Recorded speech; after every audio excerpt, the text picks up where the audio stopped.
Josh Green here for Seconds Out. Delighted to be joined by Charlie Edwards. 6 weeks or so out from being back in the ring. How you doing today, Charlie? Doing great. Every day is a good day. Um, as I step on the journey, step by step, to get what I deserve. 27th September, Charlie Edwards and the new European bantamweight champion. That's the goal. That's the focus. Each day, I'm feeling lucky. I'm feeling blessed. I feel very grateful for everyone's support. I feel grateful for the man upstairs for delivering me this fight. Um, and yeah, I'm in a good place, This is everything I've prayed for. This is everything I've dreamt of, everything I've manifested for the long, long time of inactivity. My time is back, I'm back in big time boxing and I'm the happiest I've ever been. I've grown into a character that I am so happy with of today. When I look myself in the mirror, I'm in a very good place mentally, emotionally, physically. And I believe that I'm coming into the prime years of my career now. And this fight, what is a good fight, me versus Thomas Essomba, um, is now turned into a very big fight with a lot of people's eyes and attention to it. My brother Sonny Edwards has chose to side with his fighter over his flesh and blood. And obviously he manages Thomas. And yeah, he's backing him, and I don't know if he is deep down, heart and heart, thinks he can beat me, which I don't really think he does. We know my brother's a very good boxing analyst. He's on the comms for the zone. He reads fights and sees fights in a great way. But for me, Sonny is coming across as incompetent, an incompetent boxing analysis in my eyes. If he really thinks Thomas Essomba, 36 years of age, is going to beat his brother, who he knows inside out. He knows how I dedicate myself, my lifestyle, the team I have around me. And he also knows the team Thomas has around him. And if he really thinks that Thomas is going to beat me, to me, he's deluded, very deluded. So, yeah, I'm in a very good headspace. I'm very focused. I'm very determined. And on the 27th September, Charlie Edwards puts on a dominant performance against Thomas Essomba. And I believe I knock him out. I believe it's going to be a highlight reel performance. I believe it's going to make me boom back on the scene of world boxing, but all focused on the 27th. When was the first time that Thomas Essomba sort of came into your thinking? Because he's been around in the game for a long, long time, but he's sort of gone up and down. He's now sort of found his feet in the division. Um, he's been on my mind for a very long time. Not many people know this, but after the Martinez saga, where I got hit on the floor and all that controversy and him failing the drugs test and that, and then me not being able to make flyweight anymore and vacate, he actually put something out on the little ones knocking on the window. He actually put something out on social media, tagging me and laughing at me. So since then, Thomas has sat in the back of my mind. Then COVID hit. Then I fought Kyle Williams and beat Carl Williams by nearly every round, who beat Thomas Essomba. And yeah, then obviously, as we well know, my career dwindled off into the desert somewhere, like not none of my fault. Um, just the way things worked out and a few bad decisions I probably made along the way and listening to a lot of lies and bullshit. But he's always been in the back of my mind. I've always wanted to fight him. My brother's been managing him, so it's always kind of, I believed it was going to be an easy fight to make. My brother used to always try and push Thomas on me straight away. But obviously COVID and all this crap happened. However, Thomas is European champion. All respect to Thomas. Great fighter. Has been a great fighter this whole time. He's fought in the weight corner a lot. He's been very unlucky with decisions along the way. And had he had the prospect career that many of us have had, maybe he would have been in a different place. It just fell hard. He was a two-time Olympian, real good fighter. So he's always been on my radar. But now he's got the European title, a title that I've always wanted, a title that I wanted a long, long time ago. when I was flyweight. I've always loved the belt. It looks amazing. And it's a title that I'm going to add to my trophy cabinet. And it's going to be a part of my journey and my legacy, you know. Once I pick up the European title, I've had English, British, European, and world. So, and all the other titles and around, you know, like the Intercontinentals and international titles along the way. So it's like it's a part of the legacy. So he's just another name and another obstacle on the Charlie Edwards journey to greatness. And by the end of my career, I know I'm going to be a multi-weight world champion. You know, that's the end goal. But now I'm fully focused, determined on the job I have in hand. And the 27th, I'm not looking past because we know Thomas is dangerous. We know he's a good fighter. We know he's all good, albeit he's 36. He's coming into it looking like he's in the prime of his career because he's had knocked up some good wins. He's on a good roll, you know. But I know deep down, I think my brother knows. I think Thomas's whole team knows. I think even Thomas's knows what's coming. He's coming into the firing line of a fighter that's been deprived from success because he's been kept out, kept in the dark. A fighter who's been training like a demon day in, day out through all this time. He knows what team I have. We've helped out my wife Christine. She's a sports psychiatrist and a nutritionist. You know, she's been in the camp of a fighter on their side, you know, helping. I was at the last fight helping her make weight as well and doing it the proper way, how we do it. So their team know what they're dealing with because they see the change in this person. So I don't really believe that they're even confident going into this fight. And if they're getting some kind of false hope and false confidence that my brother's gonna get me emotionally attached or emotionally invested in this fight, they couldn't be so wrong because on fight week, it's me and Thomas in that ring. And Thomas is the person I go to sleep at night thinking about. And Thomas is the person I wake up in the morning think about. When the going gets tough on the runs, Thomas is all that's on my mind. And they know it. And they know what's coming. And on the 27th of September, Charlie Edwards is going to shine very brightly. I'm coming into the peak years of my career. I'm in the prime of my life. Never felt so better. Training's going great. I've employed sparring partners and got good sparring partners for this fight. This is my world title fight. Every fight's my world title fight into moving forward, you know. So I can't afford no slip ups with this inactivity. So the Charlie Edwards that arrives on fight night, it's going to be a problem, and I'm looking forward to this one. And I know that they're not. I don't believe that they're that confident. Sonny's been very public in backing Thomas Essomba for this fight. When the fight was initially made, did you think that he was going to be backing Thomas quite so strongly, given the history that you've obviously got?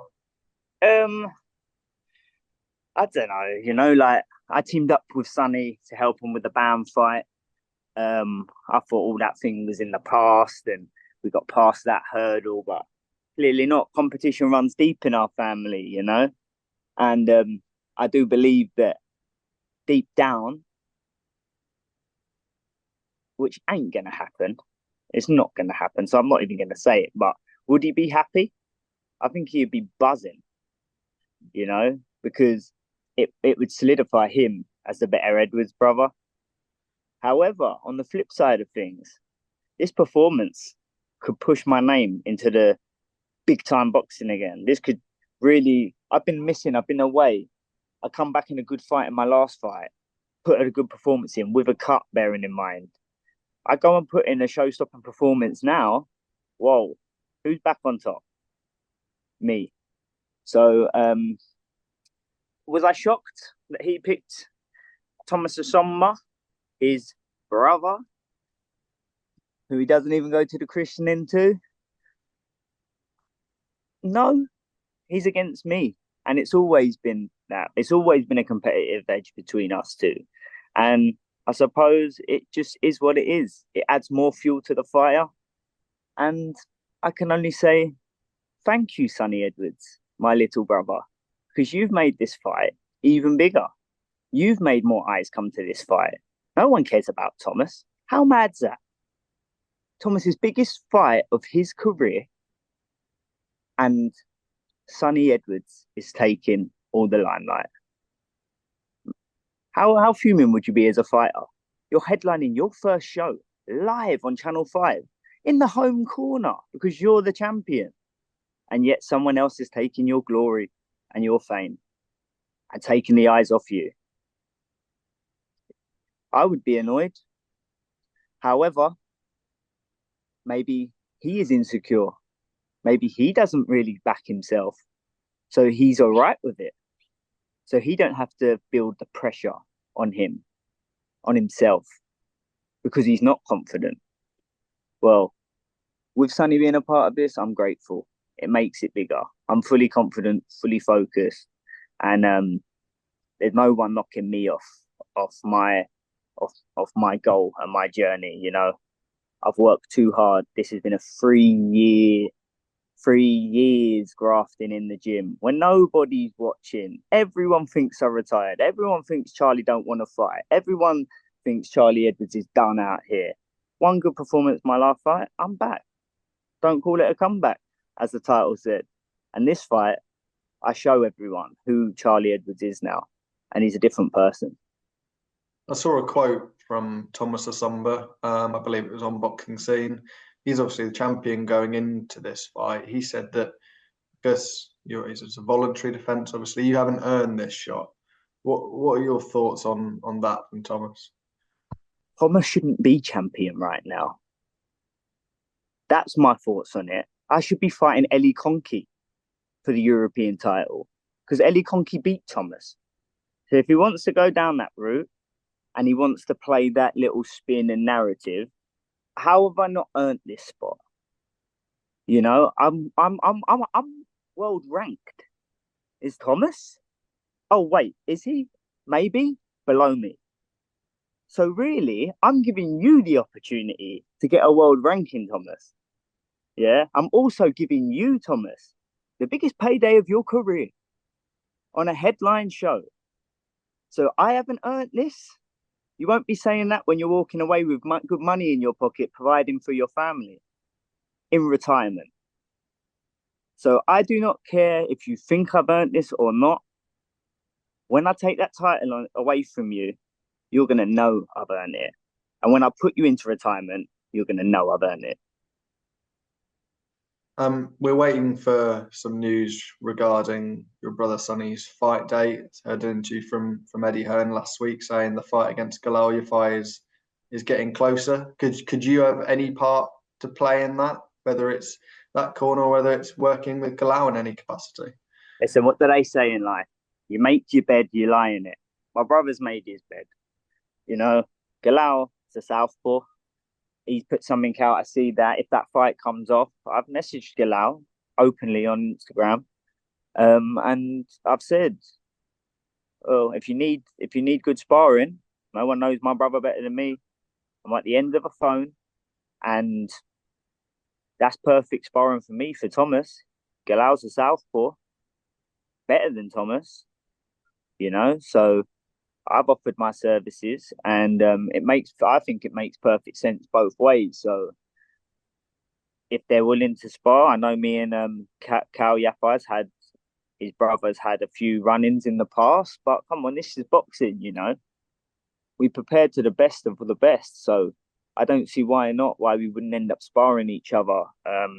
Spoke to my coach Stephen Smith, and he's all for it. And we'll probably get in touch with Rob McCracken or Galal himself, whether that's Stephen arranging it. But I've put it out there. I'm here for sparring if he wants to spar, you know. I think I'm the one who emulates Sonny a lot with footwork, awkwardness and stuff like that. Probably the most, I believe I'm a better version of Sonny. I'm bigger, I'm stronger, I'm more powerful. I can do the same thing Sonny does. So it's I think it's a no-brainer for him, and I think it'll help him prepare, but it will also help me prepare. So maybe Sonny putting himself in the firing line, choosing sides, is going to backfire on him, you know. But if that fight does come off, it's a big fight for British boxing. It's a great fight for British boxing. It's a great fight for the Edwards name. Like, albeit me and brother seem to be against each other right now. Um, from a business perspective, like the Edwards name is still getting the limelight. It's still getting big time boxing, so it's a good fight. And yeah, it is what it is. Do you know what I mean? Like, it's a selfish game. So Sonny's made that clear. He cares more about his fighter and his manager role. So I'm gonna care about me and my boxing role, and that's to get their best preparation. And Galal Yafai would add good preparation for Thomas Essomba. Who would you be backing in that fight, Sonny Bigelow? Yeah. Listen, I ain't getting involved in this. I know you boxing media. You love it. You love to stir the pot even more. That's not me. That's not my character. I'm not gonna do that. It's not something that I really care about right now. Whoever wins is the best person who turns up on the night, the best person who prepares on the night, you know? Um, I'm focused on Thomas Essomba on the 27th. And if that means adding Galal and we doing rounds together, I'm not going to pick sides. I'm not going to sit here and lie and say, I want him to win over my brother. I want my brother to win over him. Like, it's irrelevant. I'm just focused on me, myself, and getting the right preparation. And Galal would be the right preparation for that. And whatever happens on the night is up to them. Do you know what I mean? Like, but I need to look at myself and be selfish, like my brother's shown that he is, and prepare to the best I can. So I'm not getting involved in that. I know you're trying to get a headline, but it's not happening. One division up from yourself. We're nearing the return of Naoya Inoue against TJ Doheny. We've seen what Inoue's done over the past couple of years, elevating himself further in the world of boxing. Yeah. I think most people would expect him to get the win in a few weeks' time. But what do you think he can go on to achieve in terms of multi-weight world champion? Yeah, I mean, he's definitely got it all, isn't he? But it's just whether, like, at some stage the size is gonna catch up. Like, he's a very powerful, and he's a very good boxer. But at some stage, the weight division will catch up, and it's just like, I don't know. It's just the way it goes. You can't like be outgrowing weights and going all the way up. We see it happen to Canelo, didn't we, against Bivol? So that one day the weight will catch up with him. But yeah, you got to book him as favourite against TJ Doheny. However, he always upsets the apple cart sometimes in Japan. It seems like he's like there is like where he comes alive. You can never write a fighter off, you know what I mean? Um, and he has power too, but you got to go with Inoue on all areas. I think better boxer. He obviously clearly got the better the he got the power as well. So it becomes to like a good boxer with power is always going to be a good fighter. You know, that's just the way I see it. And then who knows what's next for him? Like, I'm still sitting here like, obviously that Nakatani's in my division, and he's like the probably the number one. He's the monster of the division right now. Let's be real. He's WBC world champion, and he's the monster of the division right now. Um, I believe he's going to probably move up again because he's tall. He's tall and he can go through the weights. He's holding power through the weights as well. And the main fight, which I think is the next super fight, even in world boxing, I think that's a super fight. Like, if Nakatani versus Inoue, you would get people from America watching it, UK watching it, because that's a real super fight. That's like two big banging punches, good boxers, and they would put on a great show in Japan, and it would like, Japan's a big boxing nation anyway, but that fight is a mega fight. Like, and I think that's what's going to happen at some stage. It has to happen, I believe, and that would be the real fight that I would be interested to see in them two, because like, legit, like, it would cross people's opinions. It's like the range. They never fought anyone else like each other. So it would be like a real eye-opening fight. So that's the kind of fight that I would like to see, and I'm sure it will happen. I'm sure it will be in Mr. Honda's plans, to be honest, because it would it'd bring even more eyes than it already is in Japan. You know what I mean? And think how much money that would generate. Wow. Charlie, appreciate the time today. Best of luck with the rest of camp coming up, and we look forward to September 28th. We'll see you there. Nice one. Thank you. Thank you for all the support. Thank you for all my ongoing sponsors. It really means the world to me. I've always had a lot of love throughout my career, and even when it was the downside of my career, people still stuck by me and still pushed me into being back, being at the best, bettering myself every day, and that all that kind of stuff goes a long way. And if you can get down on the 27th September, it'll be great to see you all there, and it'll be great to get a picture with you after with the belt. I love to go around and meet everyone and see everyone. It's going to be sold out. It's only 2,000 seats stayed. Like, you're cool. It's going to be sold out. And if you can't make it down, it'll be big love for you to watch it on Channel 5 on live terrestrial telly. Free viewing to everyone, and it's going to be a great build up for this fight. It's going to have everything. I look forward to fight week, the antics and everything in between. That's what gets my fire burning, and the buzz around it. And then we go into fight night, and I'll put on a dominant performance, ultra professional. I'm not going to let anything happen. I'm not going to let my brother get into my head. I've dealt with that with my little brother my whole life, you know. So if you're out there worrying if I'm getting too emotionally invested, it's not that. I'm 100% focused, and all eyes on Thomas Essomba, 27th of September, and the new baby.